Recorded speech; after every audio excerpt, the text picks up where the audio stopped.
నమస్తే దోస్తులు, అందరు ఎట్లుర్రు? ఇగో చికెన్ దేని కోతున్నా. చికెన్ చేసాం మా ఇంట్లో ఈరోజు. చికెన్ రెసిపీ కూడా చాలా సింపుల్ ఉంటుంది, మీకు కూడా వస్తుంది. మర్చిపోకుండా లాస్ట్ వరకు అయితే చూడండి, ఓకేనా? చాలా సింపుల్గా చేస్తున్నా, ఏం అడావిడి ఏముండదు అన్నమాట, ఓకేనా? పోయి చికెన్ తీసుకొస్తాం. 100 రూపాయలు ఎక్కువ కూడా లేదు. అమ్మ పనికి వెళ్ళింది, ఆ కూర మనకి ఏది రాదు కాబట్టి చికెన్ ఒకటి వస్తుంది, అందుకోసం చికెన్ తినుకోతాను, ఓకే?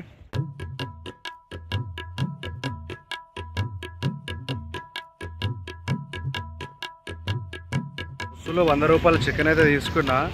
దానికి కావాల్సిన ఏమేమంటే పచ్చిమిరపకాయలు, ఉల్లిగడ్డలు, టమాటాలు, కొత్తిమీర, ఉప్పు, కారం, పసుపు, అల్లం పేస్ట్, అంతకు మించి ఏం లేదు. సరే, ఇదైతే తీసుకోతున్నా, ఓకే? చేస్తా, ఎట్లా చేయాలో మొత్తం చూపి.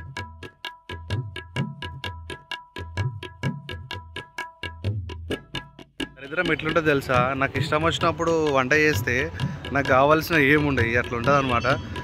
చాక్ లేదు, అందుకోసమే చాక్ కోసం పోతున్నా.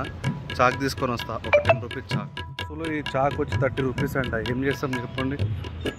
దీంతో పీక్ కోసుకున్నా కోయేది. అలాంటిది ఉల్లిగడ్డలు, టమాటాలు కట్ చేస్తుంది ఇది. సర్లే, ఇప్పుడు పోయి చికెన్ ఎట్లా చేయాలి ఏం కదా అని చూపిస్తా, ఓకే?